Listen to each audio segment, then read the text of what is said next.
नमस्कार। क्या शिवराज सरकार पूरे कर पाएगी 5 साल या कांग्रेस फिर लौटेगी सत्ता में? क्या होगा बीजेपी में सिंधिया का हाल? उपचुनाव के नतीजे लिखेंगे सूबे की तकदीर। चुनाव की तारीखों का ऐलान भले ना हुआ हो, लेकिन सियासत शुरू हो चुकी है। किसने कहां कितना दम दिखाया है, किसकी वजह से कौन बगावत के मूड में आया है, चुनावी चकल्लस में हर दिन न दिखाएंगे आपको। कहां है घमासान की तैयारी, कहां है किसकी कितनी दावेदारी। जनता का दिल जीतने की लड़ाई में कौन किस पर पड़ रहा है भारी।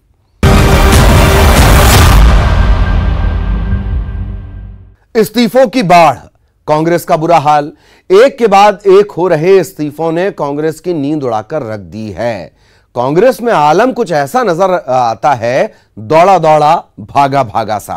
इस दल बदल पर कांग्रेस के बोल, जनता खोलेगी नेताओं की पोल, लेकिन कांग्रेस अपना घर क्यों नहीं देख पा रही। अब तो कांग्रेस के भीतर से ही उठ रहे हैं सवाल कि पकड़ कमजोर कहां हुई है। दौड़ा दौड़ा भागा भागा सा। इन दिनों ये लाइन कांग्रेस के उन खास विधायकों पर सटीक बैठ रही हैं जो इस पार से उस पार की दौड़ लगाए हुए।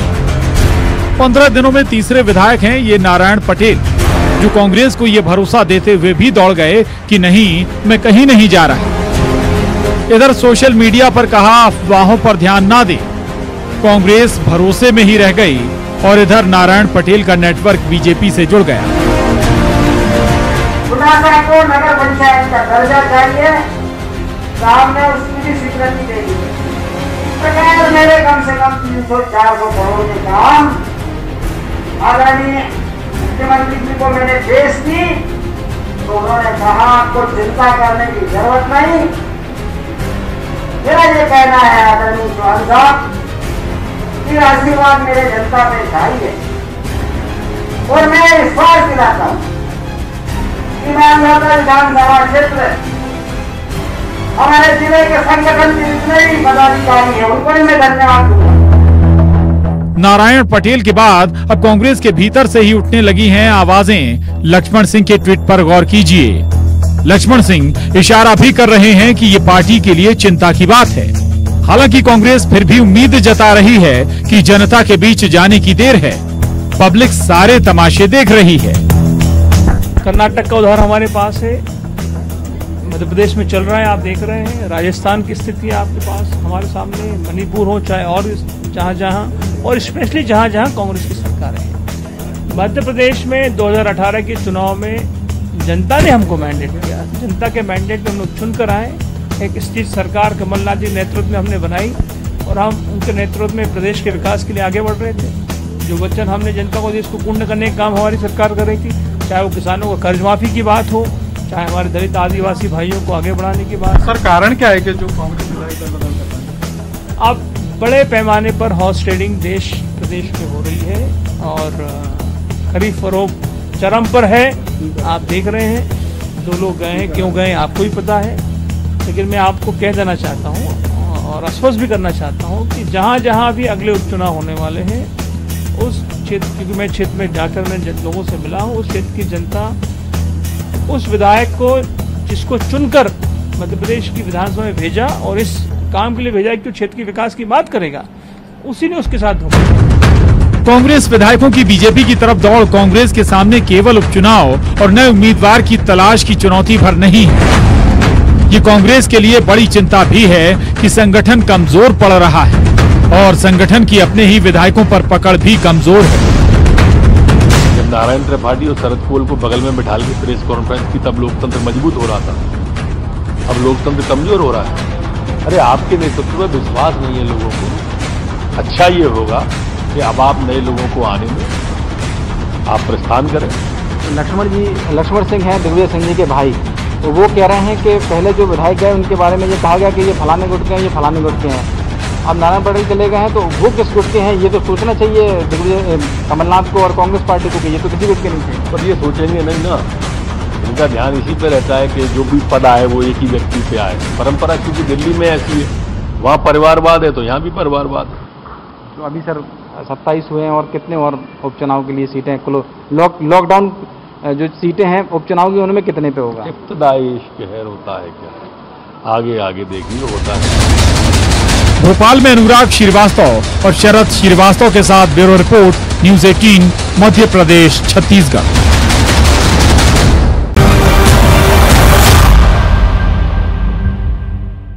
दल बदल के दलदल में निर्दलीय विधायक सुरेंद्र सिंह शेरा भी कूद गए हैं ब्रेकिंग के साथ। शेरा की माने तो निमाड़ से 2 कांग्रेसी विधायकों के इस्तीफे के पीछे इसी इलाके के 2 बड़े नेता जिम्मेदार हैं। अब शेरा के मन की बात पर कांग्रेस भला क्यों देगी कान, लेकिन माहौल तो बना दिया गया। बड़े पैमाने पर हॉर्स ट्रेडिंग देश प्रदेश में हो रही है और खरीद फरोख्त चरम पर है। आप देख रहे हैं, जो लोग गए हैं, क्यों गए आपको भी पता है। लेकिन मैं आपको कह देना चाहता हूं और आश्वस्त भी करना चाहता हूं कि जहां जहां भी अगले उपचुनाव होने वाले हैं, उस क्षेत्र, क्योंकि मैं क्षेत्र में जाकर मैं लोगों से मिला हूं, उस क्षेत्र की जनता उस विधायक को जिसको चुनकर मध्य प्रदेश की विधानसभा में भेजा और इस काम के लिए भेजा कि क्षेत्र के विकास की बात करेगा, उसी ने उसके साथ धोखा किया। तो इन बयानों के मायने क्या है, इन आरोपों को क्या समझे। निमाड़ में सावन के महीने में कांग्रेस विधायकों के इस्तीफे की झड़ी लग गई है और इन्हीं इस्तीफों पर शुरू हो गई है निमाड़ में आरोपों की बौछार। पिछले 15 दिनों में कांग्रेस को एक के बाद एक झटका लग रहा है। 15 दिन में कांग्रेस से 3 विधायक केसरिया रंग में रंग गए।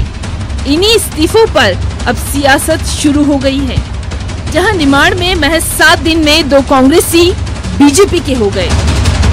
हाँ, यूपी से चल रहा है उनका, पेपर में भी आ रहा है और अभी इलेक्ट्रॉनिक मीडिया में भी सुनने में आया है कि यूपी से उनको बीजेपी से राज्यसभा में भेजने की तैयारी चल रही है। और शर्त यही कि 2-3 एमएलए उनके जो यहाँ पर और है, खरगोन, खंडवा, बड़वानी साइड में, उसको और वो बीजेपी ज्वाइन करा सके। इन इस्तीफों को बुरहानपुर से निर्दलीय विधायक सुरेंद्र सिंह शेरा कांग्रेस के बड़े नेताओं की देन बता रहे हैं। आखिर उनका निशाना किस तरफ है, जो कह रहे हैं कांग्रेस का कमजोर संगठन इसके पीछे वजह है। आप पहले से जानते हो कि कांग्रेस का संगठन बहुत कमजोर है यहाँ पर, और जिन लोगों के भरोसे इन लोगों को टिकट दिलाया गया है, यहाँ की भोली भाली जनता ने उनको जिताया है, उसके बाद भी ये जो लोग हैं, एमएलए जितने भी है, वो लोग बड़े नेता की सुनते हैं, उनके हिसाब से सब काम करते हैं और जनता के मान सम्मान को नहीं रखते हैं। ये अच्छी बात नहीं है। आने वाले समय में ये पद्धति है, ये परंपरा प्रजातंत्र के लिए अच्छी बात नहीं है। पहले नेपानगर से सुमित्रा देवी कस्टेकर का इस्तीफा और फिर महज 7 दिन के अंदर मंदाता से कांग्रेस से विधायक नारायण पटेल का इस्तीफा। ये दोनों विधायक अरुण यादव गुट के माने जाते हैं, जिनकी इस क्षेत्र से दावेदारी के पीछे अरुण यादव का ही हाथ था। तो क्या इसी वजह से अरुण यादव निशाने पर है, जबकि इस पूरे मामले में कांग्रेस के दिग्गज नेता अरुण यादव इन सारी बातों को बेबुनियाद बता रहे हैं। बीजेपी के लिए हॉर्स ट्रेडिंग के आरोप लगाए जा रहे हैं, लेकिन कांग्रेस खुद अपना परिवार नहीं संभाल पा रही है। भाई, हमने तो परिवार को संभाला था। परिवार था जिसका नेतृत्व कमलनाथ जी कर रहे थे और हमने 15 महीने तक इस परिवार को संभाल के हमने आगे काम किया।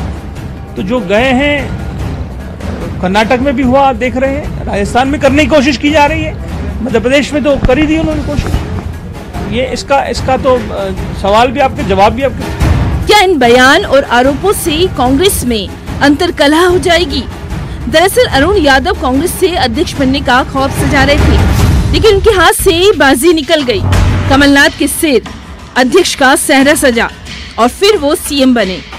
चर्चाओं का बाजार तो ये भी गर्म है कि यूपी से बीजेपी अरुण यादव को राज्यसभा में भेजने का ऑफर दे रही है, लेकिन इन सारी चर्चाओं पर अरुण यादव ने विराम लगा दिया है। वो तो हो रहे इस्तीफों को बीजेपी पर खरीद फरोख्त की राजनीति का आरोप लगा रहे हैं। तो क्या ये पावर पॉलिटिक्स है? क्या ये दबाव की राजनीति है? आखिर इन बयानों से आने वाले वक्त में क्या कोई सियासी बखेड़ा खड़ा होने वाला है?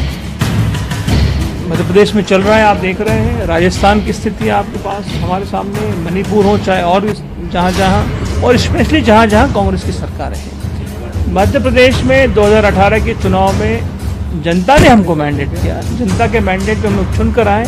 एक स्थिर सरकार कमलनाथ जी नेतृत्व में हमने बनाई और हम उनके नेतृत्व में प्रदेश के विकास के लिए आगे बढ़ रहे थे। जो वचन हमने जनता को दिए इसको पूर्ण करने का काम हमारी सरकार कर रही थी, चाहे वो किसानों को कर्ज माफी की बात हो।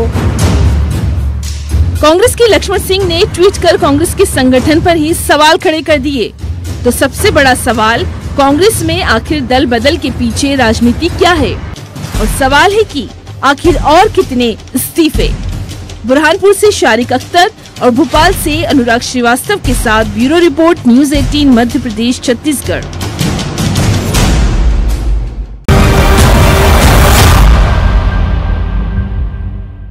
चुनावी चकल्लस में अभी सियासत के कई और दांव देखे जाने बाकी हैं। करिए सिर्फ थोड़ा सा इंतजार, हम हाजिर होते हैं इस ब्रेक के बाद। इन दिनों मध्य प्रदेश में एक जुमला जोरों पर है। कितने विधायक हैं आपके संपर्क में?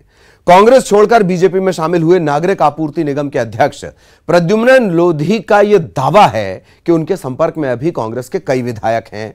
लोधी का यह बयान ही कांग्रेस की चिंता बढ़ाने के लिए काफी है।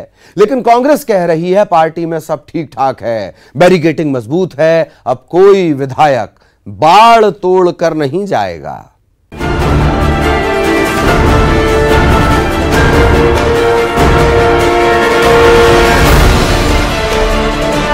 छतरपुर जिले की बड़ा मलहरा सीट से विधायक रहे प्रद्युम्न लोधी के एक बयान से क्षेत्र में कांग्रेस की चिंताएं और बढ़ गईं।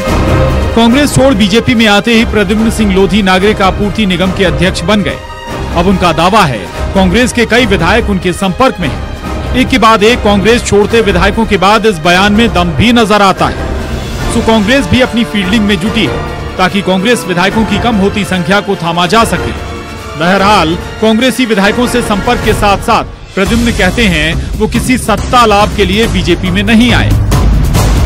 पर्सनल कोई स्वार्थ होता या ऐसा कोई स्वार्थ होता मैं बहुत पहले चला जाता, परंतु अब जब मैंने तय हो गया कि अब सरकार बनना नहीं है और षड्यंत्रकारियों को सरकार बनने नहीं देना है, तो अब डूबती नाव में कौन बैठेगा? आप देख रहे हैं लगातार विधायक आ रहे हैं और आने वाले समय में और भी विधायक छोड़ के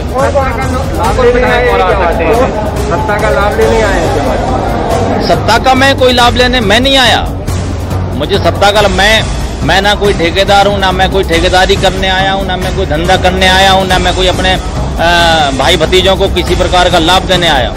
आपने एक साल में देखा होगा, यदि मुझे यहाँ से टिकट मिलती है तो मैंने 1-1.25 साल में जो बोया होगा मैं वो काटूंगा। पार्टी के लोग देखेंगे, जनता देखेगी, जनता जवाब देगी। वैसे कांग्रेस के सामने चुनौती विधायकों में मची भगदड़ को रोकने की, इसलिए प्रदेश कांग्रेस अध्यक्ष कमलनाथ ने भी प्रद्युम्न लोधी के रिश्तेदार 2 कांग्रेसी विधायकों से मीटिंग कर उन्हें समझाइश भी दी। नेतृत्व को लगा अब सब ठीक है, लेकिन आग तो कहीं और भी लग चुकी थी। हालांकि अब कांग्रेस को बुंदेलखंड और छतरपुर जिले को लेकर भरोसा है कि यहां से कोई और विधायक कांग्रेस नहीं छोड़ेगा। देखिए, प्रद्युम्न लोधी का तो घटनाक्रम सभी के सामने, जिस समय कांग्रेस की कमलनाथ सरकार गिरी उस समय वे फूट फूट के रो रहे थे और आज अपने निजी स्वार्थों के लिए उन्होंने त्यागपत्र दिया है। रहा सवाल अन्य विधायक, चाहे वो श्री राहुल लोधी हो, चाहे वो दूसरे लोधी परिवार के हों, उन्होंने अभी हाल के 2-3 दिन पहले ही हमारे पूर्व मुख्यमंत्री कमलनाथ जी से भी वार्तालाप किया, मुलाकात करी है। ये सारे आरोप निराधार है, केवल और केवल कांग्रेस पार्टी के साथ खड़े हैं। संपर्क में है क्या कांग्रेस के कोई विधायक छतरपुर जिले से? अब बहुत संपर्क में बहुत से लोग हैं, ये समय के गर्भ में है और आने वाला समय बताएगा। उधर प्रद्युम्न सिंह लोधी के बाद बुरहानपुर से विधायक रही सुमित्रा वर्मा कासडेकर, मांधाता से विधायक रहे नारायण पटेल ने भी कांग्रेस को अलविदा कह दिया। इससे जाहिर है कांग्रेस अपने विधायकों को भी जोड़कर नहीं रख पा रही। उन हालातों में भी जब कोई विधायक पार्टी बदलता है तो उसकी विधायकी चली जाती है। यानी कांग्रेस में इस वक्त संकट और संक्रमण वाकई बहुत बड़ा है। समय रहते नेतृत्व ने संक्रमण पर काबू नहीं पाया तो बीमारी लाइलाज होना तय है। ऐसे में कोई ताज्जुब नहीं होना चाहिए अगर प्रद्युम्न सिंह लोधी ही कुछ और विधायकों को तोड़ ले जाएं। छतरपुर से सुनील उपाध्याय के साथ bureau report, news 18 Madhya Pradesh Chhattisgarh.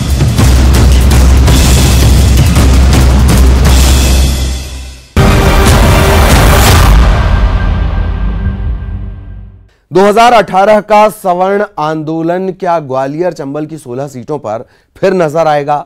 उपचुनाव में यह मुद्दा क्या फिर गरमाएगा? सोशल मीडिया पर सवर्ण समाज इस मुद्दे को फिर से उठा रहा है।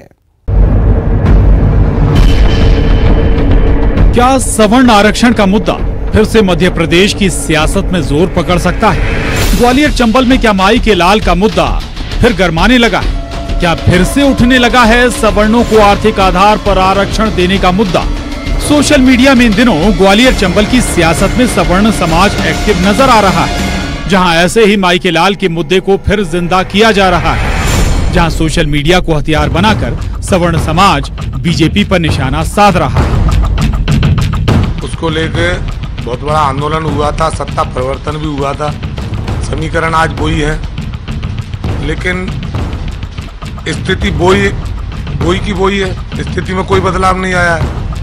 आज युवा, अब सबसे मूल जो मुद्दा है वो युवा की बेरोजगारी का है। युवा चाहे किसी भी समाज का हो, किसी भी वर्ग का हो, युवा बेरोजगारी, किसानों के साथ वही समस्या बनी हुई है। ठीक है, माई के लालों वाली अपन जब जहाँ बात करते हैं तो हम हमेशा अन्याय के खिलाफ लड़े। आखिर फिर क्यों बाहर निकला माई के लाल का जिन? आखिर क्यों सवर्ण समाज के ये बागी तेवर सोशल मीडिया पर नजर आ रहे हैं?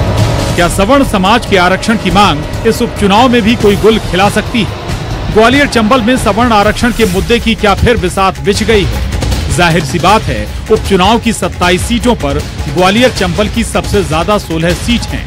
मुरैना में तो पूरी की पूरी 5 सीट, यानी यहाँ जीत हार में ग्वालियर चंबल इलाका सबसे ज्यादा अहम रोल निभाएगा। जिस मुद्दे ने 2018 के विधानसभा चुनाव में बीजेपी के माथे पर चिंता की लकीरें खींच दी थी। सवर्ण समाज अभी भी जिंदा, पहले भी जिंदा था, उसी माई के लाल के खिलाफ ही वोट दिया था तो सत्ता परिवर्तन हुआ था। इस बार भी माई के लाल अभी जिंदा है तो फिर से सत्ता परिवर्तन होगा। अब जरा इसे समझने के लिए पिछले विधानसभा चुनाव की यादें ताजा करनी होंगी, जहां ग्वालियर चंबल में माई के लाल के मुद्दे ने पूरी राजनीतिक बिसात ही पलट कर रख दी थी। इस मुद्दे और सवर्ण आंदोलन का खामियाजा बीजेपी को उठाना पड़ा था, जहां ग्वालियर चंबल में बीजेपी का बेहद खराब प्रदर्शन रहा। पिछले विधानसभा चुनाव में इस रीजन में कांग्रेस ने 34 सीटों में से 26 सीटों पर कब्जा किया था। मुरैना में सभी 6 सीटों पर तो बीजेपी का सुपड़ा ही साफ हो गया था। 26 सीटें जिनकी बदौलत कांग्रेस जीती थी, फिलहाल वो सारे उम्मीदवार बीजेपी के पास हैं। माई के लाल के खिलाफ के विरुद्ध वोट किया था और इस बार भी माई के लाल जिंदा हैं और इस बार भी खिलाफ वोट करेंगे। उपचुनाव से पहले ग्वालियर चंबल के वोटर को साधने के लिए बीजेपी ने भी दांव खेला है, जहां शिवराज कैबिनेट में सबसे ज्यादा मंत्री इसी बेल्ट से दिए गए। लेकिन सवर्ण आरक्षण का ये मुद्दा कहीं बीजेपी के लिए खतरे की घंटी ना बन जाए। मुरैना से दुष्यंत सिकरवार के साथ bureau report, news 18, Madhya Pradesh, Chhattisgarh.